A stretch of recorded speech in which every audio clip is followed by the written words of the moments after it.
Hi there, my name is Sandra, and you're watching The Schwowin's Nest. I am so excited to share all of these thrift flips for spring home decor. They turned out fabulous. For this first project, I'm going to use this house from the Dollar Tree. I'm going to remove the little fox. I don't need him. I'm taking some of these wood garden stakes. You could also use jumbo popsicle sticks. And I'm going to cover the entire front of this little box. I'm going to use my miter shears to cut down the wooden stakes, and then I'll use the one that I've cut as a template to cut the rest of them.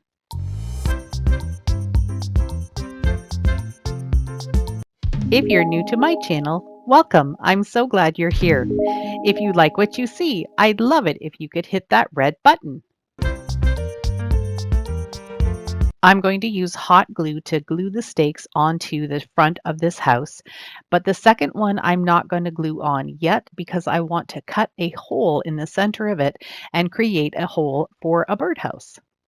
I am going to put it down and just keep it there as a placeholder so I make sure that I glue the next one in the right spot.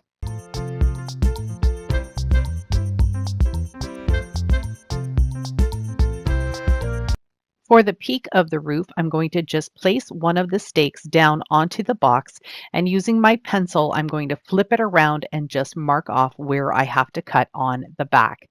And I'll continue to do this process all the way up to the peak.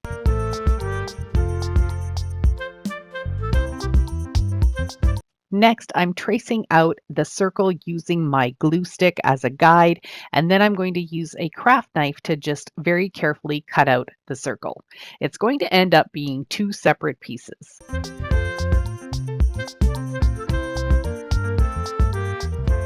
Now I'll just hot glue the two pieces onto the house, making sure that I don't push the center portion where the cutout circle is too far because that needs to just stay nice and flush with the other pieces.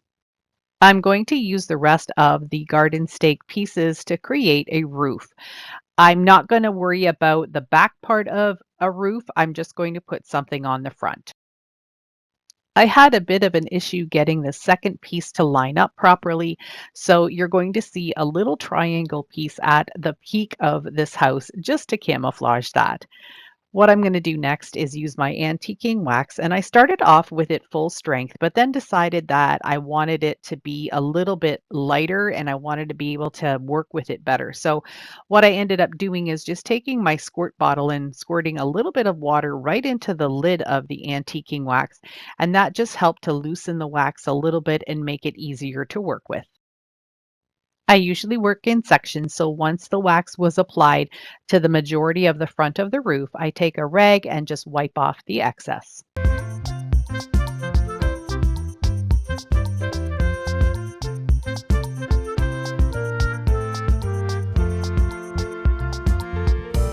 I found this basket at the thrift store and I paid $3.49 for it.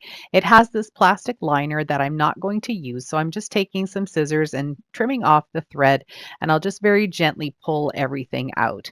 I really love the natural color of this basket, so I'm going to leave it exactly the way it is, and it's in absolutely perfect condition. I'm going to place this small wooden piece at the bottom of the basket, and I'm going to use hot glue to hold it in place, but just a very small amount at each of the four corners. I don't want to use too much hot glue on the basket itself because I don't want to wreck it. I might end up doing something different with this basket at a later date. Now I'll be able to take some hot glue and hot glue the birdhouse box right on top of the little wooden box. And then there isn't any contact with hot glue on the basket either.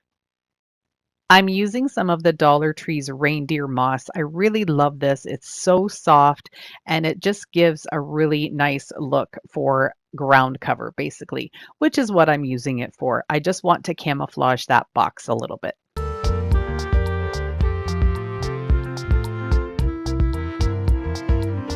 I left some of the box open because I want to be able to hot glue the bird onto it. This is a bird that came from a set of wind chimes, and I picked these up at my Dollarama store in the spring and summer when they have them. So I've had this little guy since last year. I'm going to take some Spanish moss and just tuck it a little bit next to the bird, a little bit in front and on the side. And this is just going to get hot glued right on top of the reindeer moss. I'm also going to add a little bit of Spanish moss right where the hole for the birdhouse is. I got some of this beautiful dusty lavender at the Dollar Tree, and I'm just going to be placing it all the way around the bottom part of the basket towards the front. Everything's going to go in one direction, and I'm not going to be hot gluing anything in because, as I said earlier, this basket is so pretty, I might end up using it as different decor for a different season. The front of the birdhouse seemed a little plain, so I'm adding some of the greenery pieces from the lavender, and I cut down a few of the lavender pieces themselves and just hot glued everything in place. I didn't want to add any ribbon or bows, so I did add a little brown button at the top, and then I finished it off with a couple of those little white wax flowers that I love so much. They're just so pretty and soft and delicate. And I really love how this piece turned out, and I hope you love it too.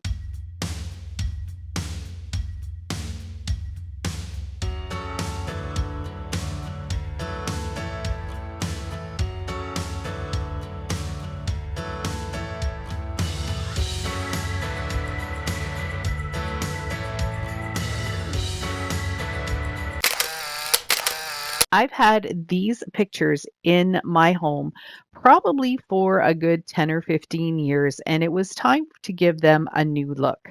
So you don't always have to go to the thrift store to find something. If you've got something in your home that you love, it just needs a quick update to make you love it even more. I wanted to paint the black portion of this with some white chalk paint to make the wood of the cutouts pop, but this grew very tedious very quickly because there was just so many little bumps to go around to not get any of the paint on the wood areas. So I decided to just paint everything with spray paint. I ended up deciding that I wanted to leave the outside frame with the wood color. So I did mask that off, and the portion that I had already painted, I just used a wet cloth and just wiped it back as best as I could. Since I had already painted one of the frames white, it did have a little bit of white in the grooves, so I'm just taking my brush and just very lightly going over some of the areas so I can get a little bit of a touch of white so they both look fairly similar. The spray paint that I used, I showed you earlier. It's Zinsser Bullseye 123 Primer for all surfaces. And it was really easy to pull off some of the paint with my fine grit sandpaper and just get some of that wood showing through. I did this for both of these pieces and I think they turned out beautiful. I really love how they look now, and I'm going to hang them in my home once again.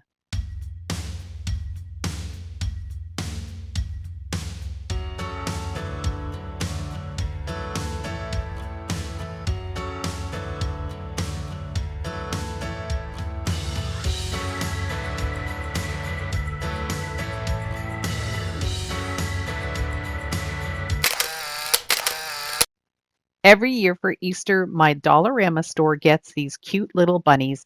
They come in a 3-pack and they come with little acrylic paints because it's a kids painting set. So I think these are clay or plaster, or I'm not sure what they are, but they're so adorable and they're white already. So I decided why not just to keep them white? But I wanted to give them a glossy surface. This spray was just soaking right in. So my next step was to take some Mod Podge, seal these up, and give them a really good coat of Mod Podge, let it dry, and then I went over it one more time with the glossy sealer, and now they're beautifully shiny and they look just like ceramic bunnies. I had this old piece of a lamp. I believe this portion of it is called the harp, and I've just got it on some bamboo skewers. I'm going to give it a couple of coats of this same spray paint, that stain blocking primer. Right now, that's the only flat white paint I have in my stash. So I'm going to just make sure that everything is covered really well and then let it dry. I've had this really pretty ceramic bowl. It has some handles on the side and a pedestal. I'll show it to you in just a second. You'll be able to see it better. What I'm going to do is just add some of this pool noodle in, and then I'm going to be pushing the harp of the lamp right down into the pool noodle. I did use this little poking tool from the Dollar Tree just to get it started, and then I just pushed it all the way as far down as it could go. And it's pretty sturdy. I'm not using any glue or anything to hold it in place.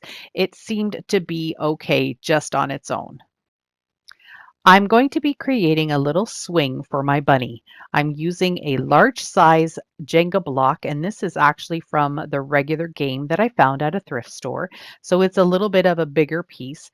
If you don't have something like this, you could definitely just take two of the regular tumbling tower pieces and glue them together so they're a little wider. I'm taking the twine, tying a knot in at the bottom, and then I'm going to glue two on one side and two on the other side. Once I had the twine on, I flipped the block over and added a generous amount of hot glue to the bottom, and then I just fit it into the area on the harp so the glue would connect with the wood and the harp together. And I'm just going to add a little bit of extra hot glue. This is a little hard to see because of my camera angle, but I'm taking the two pieces of twine and I'm tying them in a double knot at the very top of the harp. Then I'm going to pull it back a bit and add a little bit of hot glue and then just push that twine right into the hot glue just so it stays secure. I'll show you what the twine looks like at the top of the harp in just a moment. But first, I'm going to go ahead and just add some hot glue to the block and put in my bunny. This is actually a smaller bunny than the one I showed you at the beginning of the video, but I really think he looks a lot better. He's not quite as large as the first one. Here's what the twine looks like at the top of the harp, knotted together and glued in place. I decided to create a little messy bow for the bunny, and I'm just taking some larger ribbons and cutting them in half. This is a thicking stripe, and then I have a beige one, a little bit of lace, and then a green one as well. I decided to add a little messy bow for this bunny. So I start off by laying a piece of twine or ribbon or whatever I'm going to be using to tie the bow together. And then I proceed to just lay down all of my pieces. And I try to make them be in different directions. So sort of an X shape, but then some go straight across, some go up and down. It just doesn't really matter how you put them together. You just want to layer it and give it a really nice fullness with the different layers and texture. And now that I have the twine there, it's really easy to just pick it up and not disturb the bow at all. Just tie it in a really nice snug double knot. I'm just adjusting anything that needs adjusting before I tie it tight, and it's good to go. I cut off a little bit more of a pool noodle and then I sliced it in half just using a serrated knife. And I'm just tucking that down into the sides of this pot.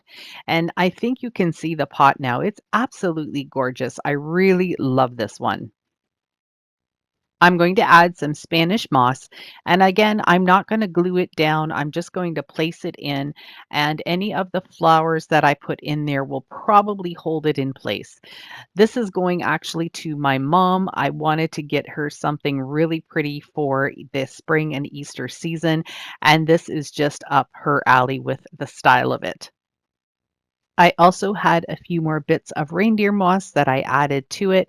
And now I'm just taking some of this boxwood and I'm just tucking it in between the ceramic bowl and the pool noodle, and wherever there is a pool noodle, I'm just going to use a tiny little bit of hot glue just to hold it all in place.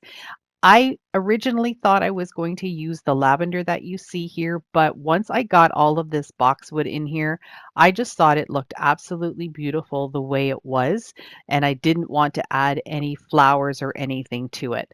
So I take the boxwood right off the stems, and these ones have these little white flowers. I'm not using those, so I pull those off, and then I'll use some of the longer pieces, but then I do get into trimming some of them shorter and hot gluing them in place.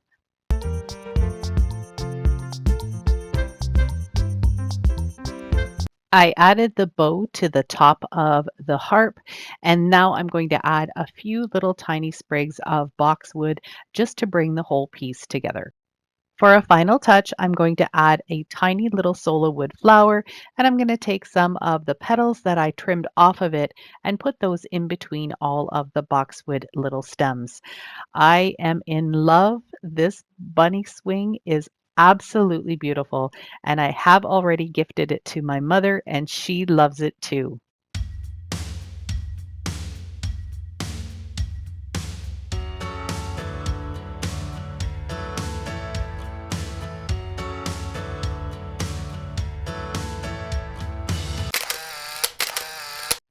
I got this mirror for $3 and it's ugly. Like, you tell me if you think you like this, but for my taste, it's totally ugly, and I would never have anything like this hanging in my home.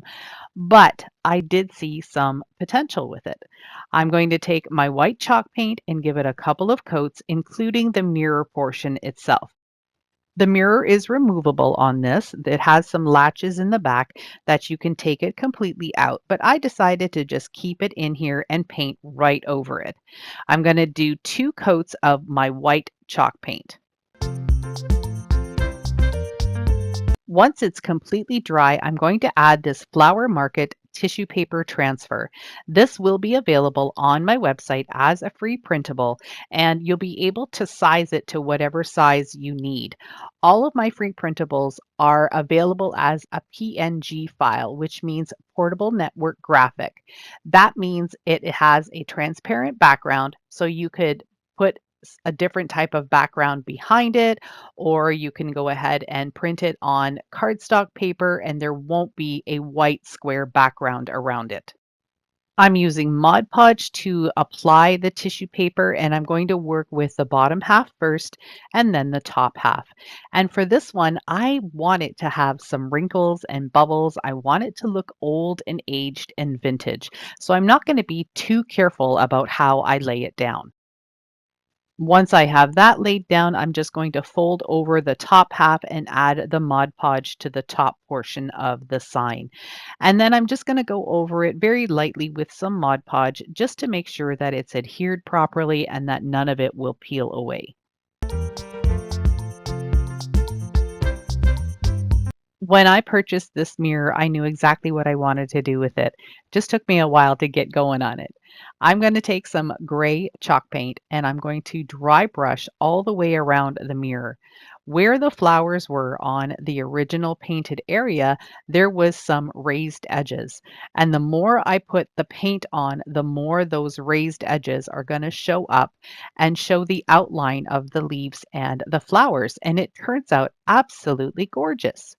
I'm going to do the same thing with the tissue paper. Once that Mod Podge has dried, I'm going to go over the flower market, and all of those wrinkles and bubbles are going to catch the gray chalk paint and make it look like it's old and vintage and weathered. This piece is beautiful, and I would really love to be able to keep it, but I do not have any more room in my home. So I'd like to put it out there that if you would be willing to pay for the shipping, I would totally gift this to someone and send it to you. But I know the shipping prices right now are fairly expensive, and this is quite a heavy piece. You'd probably be looking at least 30 to maybe even $40 for the shipping. And I know that's a lot to ask, but I thought I would just put it out there. If it's something you would like to have in your home, let me know down in the comments.